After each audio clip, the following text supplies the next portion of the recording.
మరొక సమయం మీరు మా సన్నిధికి వచ్చి ప్రభాని పాదముల యొక్క చేరి స్థుతిస్తూ ఉన్నాం, అడుగుతూ ఉన్నాం. కావాల్సింది మాకు దయచేయండి. ఈ సన్నిధి మాతో ఉంచి మీరే మరింపండి. చదవబడి వాక్య భాగంలో కొన్ని విషయాలు మీరు మాట్లాడటానికి సహాయం చేయండి. నిద్రాత్మను బంధించండి. చెడు శక్తుల సమూహం ప్రభా ఇదిగోనైనా అనాలోచన ఎక్కడ కూడా మా సన్నిధిలో కనబడుతుంది. ప్రభా మా మధ్య కనబడకుండా మీ కృప దయచేసి అగ్నితో కాల్చి ప్రభా మీరు మమ్మల్ని తాకి సహాయం దయచేయండి. యేసు నామములో ప్రార్థన చేస్తున్నాము. చదవబడిన వాక్యం గలతీయులకు రాసిన పత్రిక 5వ అధ్యాయం 13వ వచనం. సహోదరులారా, మీరు స్వతంత్రులుగా ఉండుటకు పిలువబడింది. అయితే ఒక మాట, ఆ స్వాతంత్ర్యమును శరీర క్రియలకు హేతువు చేసుకున్నారు. ప్రేమ కలిగిన వారు ఒకరిని ఒకరు దాసులై ఉండడి. మాట ఎప్పుడైనా చదివారు విన్నా అంటారు. కానీ గలతీలో 5వ అధ్యాయంలో ఎన్నో విషయాలు ఆత్మఫలాల గురించి, శరీర ఫలాలు, శరీర కార్యాల గురించి కూడా రాయబడింది. దేవుని యొక్క వాక్యము గలతీ సంఘంతో భక్తుడు మాట్లాడుతూ ఉన్నాడు. సహోదరులారా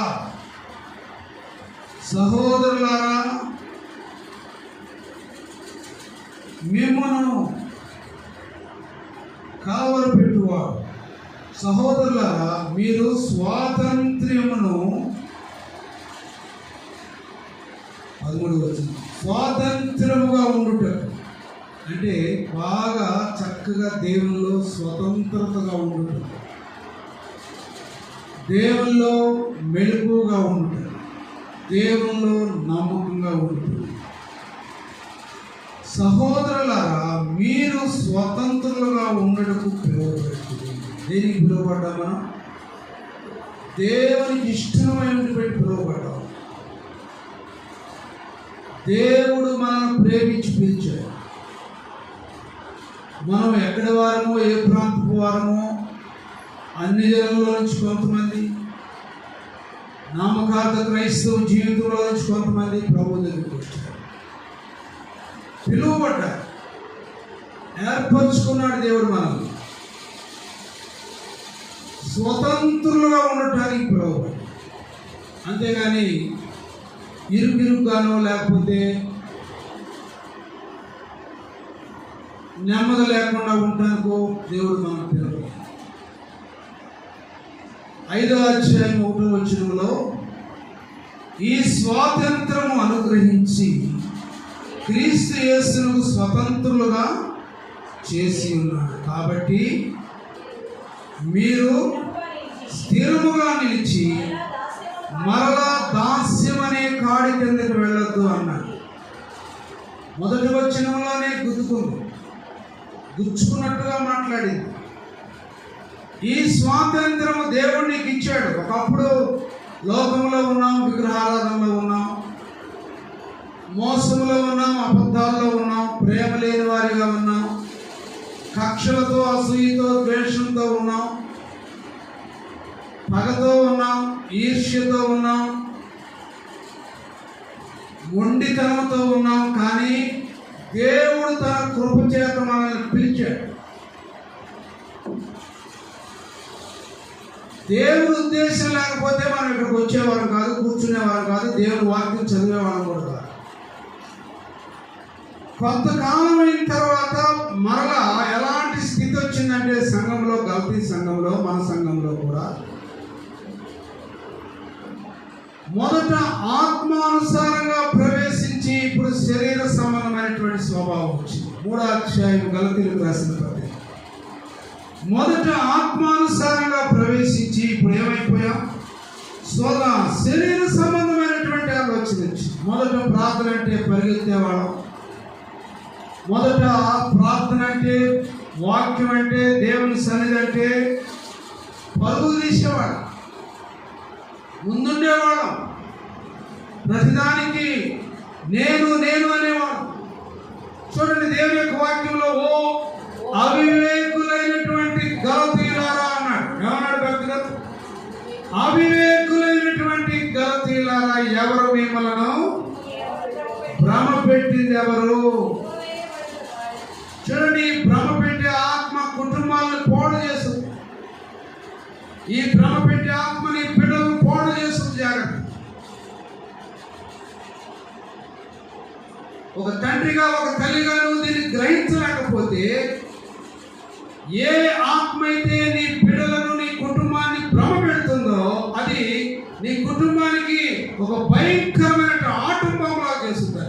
పేలిపోయింది, ఎప్పుడు వెళ్ళిపోయిందో తెలియదు. అపోస్తలుడైన పౌలు గారు కొరింథీ సంఘానికి బోధించుకుంటూ వచ్చి గలతీ సంఘంలో ఏర్పాటు చేయబడినటువంటి ఆ సమాజ కూటంలో దేవుని ఆత్మ ప్రేరేపణ చేత సంఘములో జరుగుతున్నటువంటి స్వాతంత్రత లేనటువంటి ప్రజలతో దేవుడు మాట్లాడమన్నాడు. ఓ అవివేకులైనటువంటి గలతీయులారా, ఈ మాట ఏ సంఘంలో కూడా మాట్లాడలేదు. మెలకువగా ఉండి ప్రార్థన చేయమన్నాడు. మీరు సోమరులు అన్నాడు, లేకపోతే మీరు ప్రభువుని అంగీకరించినటువంటి వారు అన్నాడు, లేకపోతే ప్రభువును ద్వేషించినటువంటి వారు అన్నాడు. కానీ ఓ అవివేకులైనటువంటి గలతీయులారా, వీళ్ళలో ఉన్నటువంటి బలహీనత ఏంటంటే పాపం కాదు, తిరుగుబాటు కాదు, లేకపోతే ఇంకోటి కాదు, భ్రమ పెట్టేటువంటి ఆత్మ. ఆ ఆత్మ ఎవరినైతే భ్రమ పెట్టుదో ఆ ఆత్మ వారిని మామూలుగా విడిచిపెట్టదు అనమాట. బలహీనలు చేసి, పాడు చేసి, పిప్పు చేసి అవతపడేస్తుంది అది. అందుకనే పౌలు గారు దేవుని యొక్క వాక్యముతో, దేవుని యొక్క నడిపింపుతో గలతీ సంఘంలో గురించి మాట్లాడుతున్నారు. ఓ అవివేకులైనటువంటి గలతీయులారా, ఎవరు మిమ్మల్ని భ్రమ పెట్టింది? కింద మొదట ఆత్మానుసారంగా ప్రవేశించి ఇప్పుడు ఏమైపోయారంట? శరీర సంబంధం అయిపోయారంట. It is clear. ఇక్కడ చాలా స్పష్టంగా రాసి ఉంది. మొదట ఆత్మానుసారంగా ప్రవేశించి ఇప్పుడు ఏమైపోయా? శరీర సంబంధమైనటువంటి వెళ్తే పోయిందిలే, ఏమైందిలే, వెళ్తే ఏమైపోతే ఏమైంది అని, అది ఒక దయ్యపు కార్యం. అపవాది కార్యము నువ్వు గ్రహించుకోవాలి. నీ బిడ్డలు గ్రహించుకోవాలి, నేను గ్రహించుకోవాలి. మొదట ఆత్మానుసారంగా ప్రవేశించావు. ప్రార్థన అంటున్నావు, హల్లెలూయా అంటున్నావు, స్తోత్రం అంటున్నావు, వందనాలు అంటున్నావు, అయ్యా నేనున్నాను అంటున్నావు, ఇదిగో నేను వస్తున్నాను అంటున్నావు, ముందే అంటున్నావు, అందరికంటే మంచి ప్రార్థన శక్తిగా నిలబడ్డావు. కానీ రాగానే ఏమైపోయింది? మన బ్రతుకులు ఏమైపోయింది? శరీర సంబంధమైనటువంటి మనసు వచ్చింది, కంఫర్టబుల్. అందుకనే 5వ అధ్యాయంలో ఇంటి స్వాతంత్రము దేవుడు మీకు అనుగ్రహించాడు కాబట్టి తిరిగి మరలా దాస్యం అనే కాడి కిందకి మీరు వెళ్ళవద్దు. తిరిగి మరలా దాస్యం, ఒకప్పుడు భయంకరమైనటువంటి స్థితిలో నుంచి దేవుడు మనల్ని తీసుకొచ్చాడు. కుటుంబంలో నెమ్మది లేనప్పుడు, బిడ్డలు లేనప్పుడు, ఆరోగ్యం లేనప్పుడు, దయ్యాలతో పోరాడుతున్నప్పుడు, దయ్యాలు పీడిసి పాడు చేస్తున్నప్పుడు దేవుని యొక్క వాక్యం చేత పట్టుబడి దేవుని అంగీకరించి దేవుని సన్నిధికి వచ్చి దేవుని బిడ్డలుగా మనం బ్రతుకుతున్నాం. కానీ ఏమైపోయింది? రాను ఏమైపోయింది? శరీర సంబంధమైనటువంటి మనసు వచ్చింది. ఈ శరీరము నువ్వు బ్రతికినంత కాలము ఈ శరీరంలో ఉన్నటువంటి ఈ అవిధేయత బ్రతికే ఉంటుంది. కానీ నేను చంపాలంటున్నాడు దేవుడు. దేని చేత చంపాలి? వాక్యము చేత చంపాలి. వాక్యం అనే ఖడ్గము చేత చంపాలి. వాక్యం అనేటువంటి ఆ పోషక శక్తితో దాన్ని చంపాలి. శరీరంలో ఉన్నంత వరకు, శరీరంతో జీవించేంత వరకు ఇదిగో ఈ తిరుగుబాటు అనే మనసు, ఈ కఠినమైన మనసు, ఈ ఉద్రేకమైన మనసు ఈ శరీరంలో ఉంటుంది. కానీ దాని నుంచి బయటికి తీసుకురావడానికి ఏంటంటే ప్రార్థన కాదు, లోబడాలి, దాస్యం అనే కాడి కిందకి రావాలి. మనం అందరం ఈ కప్పు కింద ఉన్నాం. కప్పు కింద లేకపోతే మనకు వేడి వచ్చేస్తుంది. వాక్యం అనే కప్పు కింద మనం ఉండాలి. క్రీస్తు శరీరంలో ఉండాలి. వాక్యము శరీరంలో ఉండాలి. వాక్యము మనల్ని ప్రతిరోజు హెచ్చరించాలి. ప్రతిరోజు మనం పరీక్ష చేసుకోవాలి. అందుకనే ఏమంటున్నాడు? అవివేకులైనటువంటి గలతీయులారా, ఎవరు మిమ్మల్ని భ్రమ పెట్టింది? చాలా మంది భ్రమ పెట్టే ఆత్మలో ఉన్నారు. జాగ్రత్త, డేంజర్. అది ఇప్పుడైనా తెలుసుకోవాలమ్మా. నన్ను భ్రమ పెట్టే ఆత్మ ఏమిటి? నా బిడ్డలను భ్రమ పెట్టే ఆత్మ ఏమిటి? ప్రభువా, ఇదిగో నా సంఘాన్ని, నీవిచ్చిన ఈ ప్రజలని, ఈ బిడ్డలను భ్రమ పెట్టే ఆత్మ ఎక్కడుందో ప్రభువా అని ప్రార్థన చేయకపోతే నేను ఒక మంచి సేవకుడు కాదు. నిద్రపోతున్నటువంటి సేవకుడు నేను. సంఘం యోగక్షేమముల కొరకు, సంఘంలో జరుగుతున్నటువంటి అపవాది క్రియల కొరకు నేను యోచన చేయకుండా, ఆలోచన చేయకుండా దిండి కింద పడుకొని ఎదిరిపోతే ఏ ప్రయోజనం లేదు. అందుకని 5వ అధ్యాయంలో మనం వచ్చినట్లయితే ప్రియమైనటువంటి దేవుని బిడ్డలారా, 13వ వచనము, సహోదరులారా, మీరు స్వతంత్రులుగా ఉండడం పిలువబడితిరి. మళ్ళా అంటున్నాడు, స్వతంత్రులుగా ఉండడానికి దేవుడు మిమ్మల్ని పిలిచాడు. నెమ్మదిగా ఉండడానికి దేవుడు మిమ్మల్ని పిలిచాడు. ప్రేమగా ఉండడానికి దేవుడు మిమ్మల్ని పిలిచాడు. ఆరోగ్యంగా ఉండడానికి దేవుడు పిలిచాడు. మంచి వ్యక్తిత్వం కలిగినటువంటి స్త్రీగా, పురుషుడిగా, యవనస్తుడిగా ఉండడానికి దేవుడిని ఎన్నుకున్నాడు. ఎందుకు మళ్ళా తిరిగి దాస్యమని కాడి కిందకి వెళ్ళిపోతావు? నెమ్మదైన స్థితిలో ఎందుకు కూర్చుంటావు? నీ యొక్క జీవితాన్ని కట్టలేనటువంటి ప్రసంగాల కాడకు నువ్వు ఎందుకు వెళ్ళి కూర్చుంటావు? నాకు అర్థం కావట్లేదు. నీ ఆత్మీయ స్థితిని హెచ్చరించలేనటువంటి సంఘంలో నువ్వేమి నేర్చుకుంటావయ్యా? నువ్వేమి నేర్చుకుంటావు? మీరు ఒక సేవకుడు ప్రసంగం చేయాలంటే కనీసం 3 గంటలు ప్రార్థన చేయాలి. అంత శక్తి కలిగినటువంటి వాడైతేనే ప్రసంగం చేయాలి. ఎన్ని గంటలు చేయాలి? 3 గంటలు ప్రసంగం చేసి ప్రసంగం వేదిక రావాలి. అప్పుడు దేవుడు వాడుకుంటాడు. తీయటి మాటలు, పుల్లటి మాటలు చేస్తే మీ ఆత్మీయ జీవితానికి పద్ధతి లేదు. అలాగనే కొట్టుకుపోతావు, కుక్కులో కొట్టుకెళ్ళిపోతావు అన్నమాట. ఎట్టి స్వాతంత్రం మీకు అనుగ్రహించాడు దేవుడు. మరలా తిరిగి దాస్యం అనే కాడి కిందకు మీరు వెళ్ళకూడదు. చదవండి, ఆ వచ్చిన మళ్ళీ చదవండి, 11వ వచనం. ఈ స్వాతంత్రమును శరీర క్రియలకు హేతువు చేసుకొనక ప్రేమ కలిగిన వారై ఒకరినొకడు దాసులై ఉండండి. దాసులై ఉండండి. చూసారా, దాసుల స్వభావం ఉందా? ఫిలిప్పీలకు రాసిన పత్రికలో 3వ అధ్యాయం అనుకుంటా చూడండి. తను తాను రిక్తులుగా చేసుకొని దాసుల స్వరూపం ధరించుకున్నాడు. ఏ స్వరూపం? చదవండి దేవుని వాక్యం. ఫిలిప్పీలకు రాసిన పత్రిక, ఫిలిప్పీలకు రాసిన పత్రిక 3వ అధ్యాయము. మరియు ఆయన ఆకారమందు మనుష్యుడిగా కనబడి మరణము పొందినంతగా, శిలువ మరణము పొందినంతగా ప్రేమ చూపిన వాడై తన్ను తాను తగ్గించుకొని అందుచేతనే పరలోకమందున్న వారిలో కానీ భూమి మీద ఉన్నటువంటి వారిలో కానీ ప్రతి వాని మోకాలు యేసు నామములో వందినట్లు ప్రతి వాని నాలుక తండ్రి అయిన దేవుని ఒప్పుకొనున్నట్లు అధికముగా హెచ్చించెను. క్రీస్తు యేసును కలిగినటువంటి మనసు తను తాను రిక్తులుగా చేసుకున్నాడు. తను తాను తగ్గించుకున్నాడు. తండ్రి ఎదురు తగ్గించుకున్నాడు. క్రీస్తు యేసును కలిగినటువంటి మంచి మనసు మీరును కలిగి ఉండండి. ఆయన దేవుని స్వరూపము కలిగిన వాడై ఉండి దేవునితో సమానముగా ఉండుట విడిచిపెట్టకూడదని భాగ్యమని ఎంచి మనుష్యుల పోలిక పుట్టి అది దాసుని స్వరూపమును ధరించుకొని తన్ను తానే. ఆయన ఎంత గొప్ప దేవుడు! ఆయన లాంటి రిక్తులుగా చేసుకున్నాడు. నువ్వు నేను ఏం పట్టావు? చాలా మంది భ్రమలో ఉన్నారు.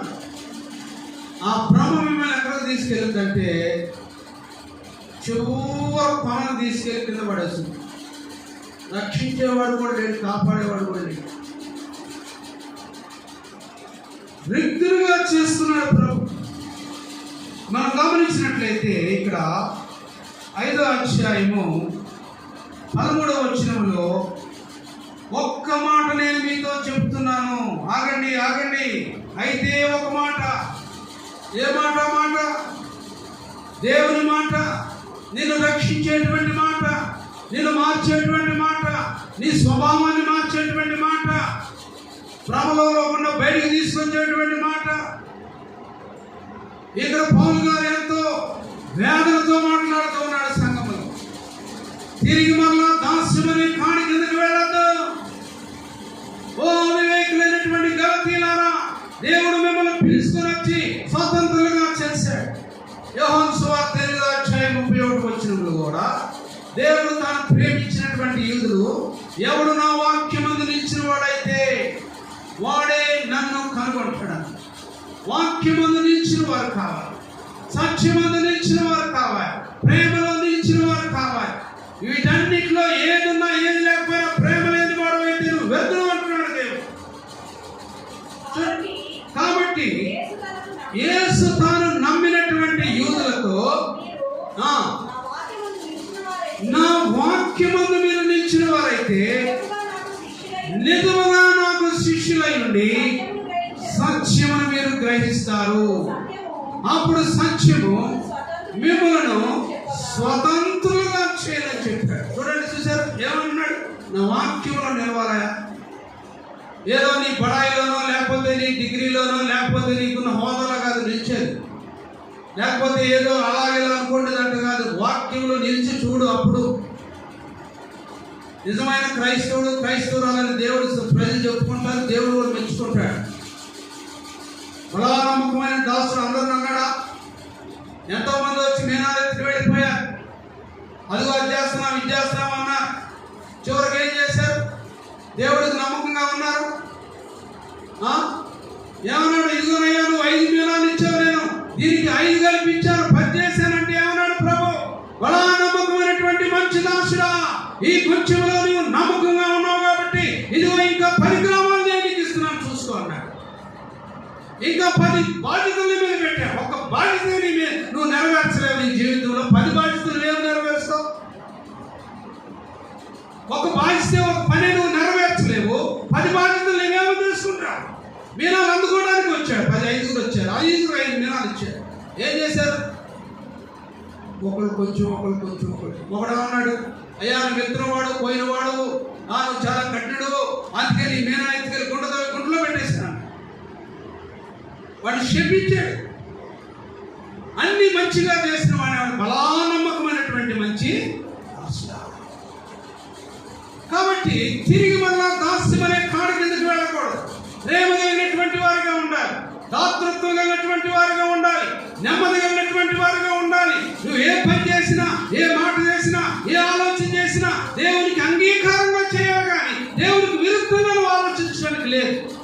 ఒకవేళ నువ్వు విరుద్ధంగా ఆలోచిస్తూ ఉంటే నువ్వు దాస్యం అనే కాడి కింద ఇంకా లోబడి ఉన్నట్టు. ఆ కాడి పొలుపులు నీ మెడకి, నీ నడుముకి, నీ కాళ్ళకు కట్టి సైతాన్ని తాగుతూ ఉన్నట్టే అన్నమాట. గ్రహించాలి ఆత్మీయ యంత్రము. ఏమంటున్నాడు దేవుడు? అయ్యా ఒక్క మాట ఆగండి వినండి అంటున్నాడు. ఏమన్నాడంటే ఆ మాటలో, తిరిగి మీరు ఆ స్వాతంత్ర్యమును హేతువు చేసుకొనక ప్రేమ కలిగిన వారై ఒకరినొకడు దాసులైనడి ధర్మశాస్త్రం అంతయు నిన్ను వలేని పొరుగు వారిని ప్రేమించుము. ఒక్క మాటలోనే ఉందంట. అసలు పరలోక రాజ్యం ఎక్కడుంది? ఒక్క మాటలో ఉంది. పొరుగు వారిని ప్రేమించే మనసు ఉందా? తోటి స్నేహితుడిని స్నేహితురాలను ప్రేమించే మనసు ఉందా? తోటి అక్కని చెల్లిని ప్రేమించే మనసు ఉందా? తల్లిని అక్కని ప్రేమించే మనసు ఉందా? సంగమలో ఒకరొకరు ప్రేమ కలిగి ఉన్నారా? ప్రేమ కలిగి ప్రయాసపడండి అన్నాడు దేవుడు. ప్రేమ లేని వాడవైతే వ్యర్థుడు అంటున్నాడు. ప్రేమ లేని వాడు దేవుని ఎరుగని వాడు, ప్రేమ లేని వాడు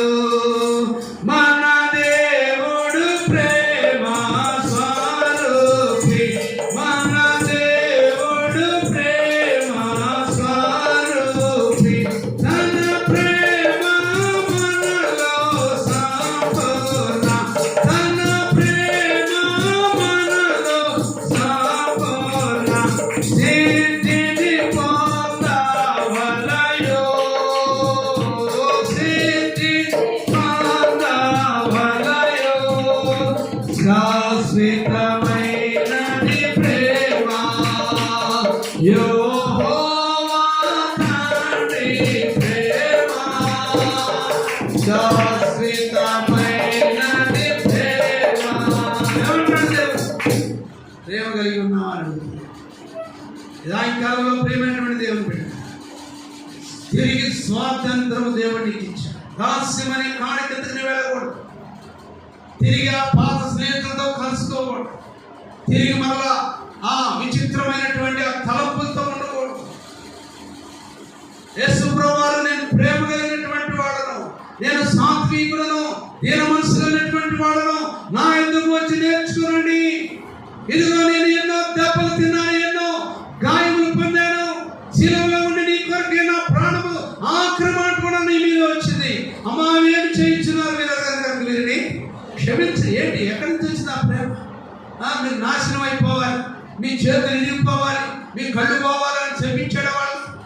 అలాంటి క్రూరమైనటువంటి ఎండలో, ఆ గొల్గొతాలో, ఆ కొండ మీద, ఆ శిలువ మీద భయంకరమైనటువంటి వేదంలో ఉండి ఏమంటున్నాడు, తల్లి అమ్మా మీరేమి చేయించున్నారు, మీరు ఎరగరు కనుక వీరిని క్షమించు. అలాంటి దేవుని ప్రేమను కావాలని కోరుకుంటున్నావు.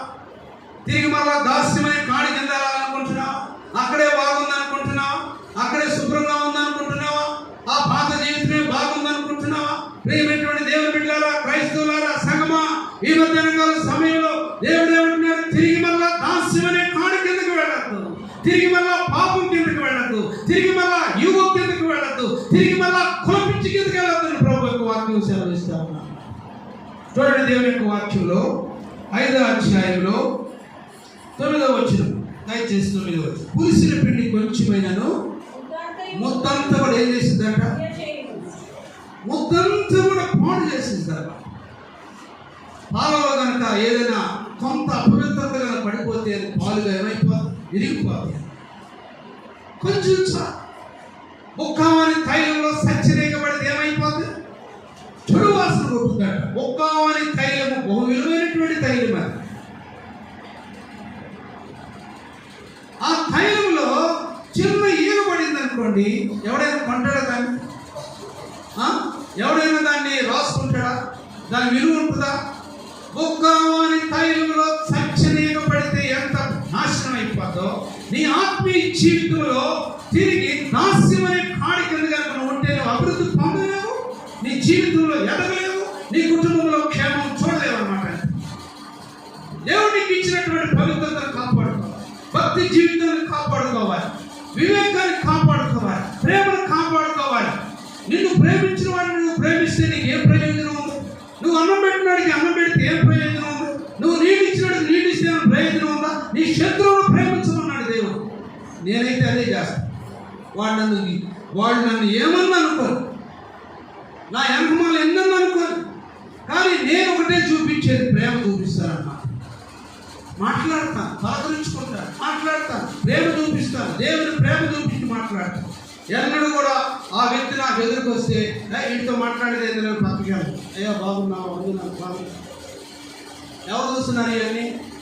పరలోకమందున్న దేవుడు ఆకాశము నుండి చూస్తూ ఉన్నాడు అన్నమాట. ప్రియమైనటువంటి దేవుని బిడ్డలారా, ప్రేమ కలిగి ఉండాలని ప్రభువు మాట్లాడుతున్నాడు. చూడండి దేవుని యొక్క వాక్యములు 5వ అధ్యాయంలో, పులిసిన పిండి కొంచెమైనను ముద్దంతా కూడా ఏమైపోయింది? చదవండి తర్వాత, మీరంత మాత్రమును వేరుగా ఆలోచింపరని మిమ్మల్ని గురించి నేను రూఢిగా నమ్ముతున్నాను. దేవుడు చూడండి ఎంత నమ్మకం ఉందో చూడండి నీ పట్ల. సైతాను పక్కన మనల్ని భ్రమపరుస్తుంటే ప్రభు యొక్క మనసు ఎలా ఉందో చూడండి. ఇక్కడ ఏమంటున్నాడు, మీరెంత మాత్రము వేరుగా ఆలోచింపరని, ఎంత మాత్రము వ్యతిరేకంగా ఆలోచించరని ప్రభువునందు మిమ్మల్ని గురించి నేను రూఢిగా నమ్ముతున్నాను. పౌలు గారి మాట. ఒకవేళ అపవాది మిమ్మల్ని దోసుకుంటుందేమో, కానీ దాన్ని ప్రక్కన పెట్టి మరలా దాస్యమనే కాడి కిందకు రాకుండా ఇదిగో మీరు నమ్మకంగా ఉంటున్నారు సంగమలో అని చెప్పి పౌలు గారు మాట్లాడుతున్నాడు. ప్రియ సహోదరి సహోదరుల సంగమా, ఈ మధ్యాహ్నకాల సమయంలో ఇదిగో నేను రూఢిగా నమ్ముతున్నాను, మిమ్మల్ని కలవర పెట్టుతున్నాను. ఎవడైనా వాడు తన శిక్షకు, ఎవడైనా దుర్బోధన ఎందు లేకపోతే భ్రమ పెట్టే ఆత్మలో మిమ్మల్ని లాక్కెళ్ళిపోతుంటే వాడు ఏమైపోతాడా? శిక్షించబడతాడా. కాబట్టి ఈ మధ్యాహ్నకాల సమయంలో ప్రభువును మనం కలిగి ఉండాలి, ప్రేమను కలిగి ఉండాలి. అదే 5వ అధ్యాయంలో మనం గమనించినట్లయితే శరీర కార్యములు ఎలా ఉన్నాయి చూడండి. 19వ వచనం. శరీర కార్యములు 5:9. శరీర కార్యములు ఎలా ఉన్నాయి? స్పష్టంగా ఉన్నాయి అన్నమాట. ఖచ్చితంగా మనం గుర్తుపెట్టవచ్చు. అవేమనగా జారత్వము, అపవిత్రత, కామకత్వము, విగ్రహారాధన, అవిచారములు, ద్వేషములు, కలహములు, మత్సరములు, క్రోధములు, కక్షలు, భేదములు, విబంధములు, అసూయ, మద్దతులు, అల్లరితో కూడినటువంటి ఆటపాటలు మొదలైనవి. వీటి గురించి నేను మునుపు చెప్పిన ప్రకారము ఇటు వాటిని చేయవారు దేవుని రాజ్యమును స్వతంత్రించుకోలేరని మీతో స్పష్టముగా ఏదో ఒక్కడున్నా కూడా వేస్ట్, అవుట్, ఫెయిల్ అన్నమాట. ఎందుకంటే ఏ ఒక్కడున్నా కూడా ఫెయిల్. సహజంగా మానవుడు కాబట్టి కోపం వస్తుంది, కానీ ఆ కోపం తీసేస్తుంది. నరుని కోపము దేవుని నీతిని నెరవేర్చలేదు, దేవుని చిత్తం చేయలేదు.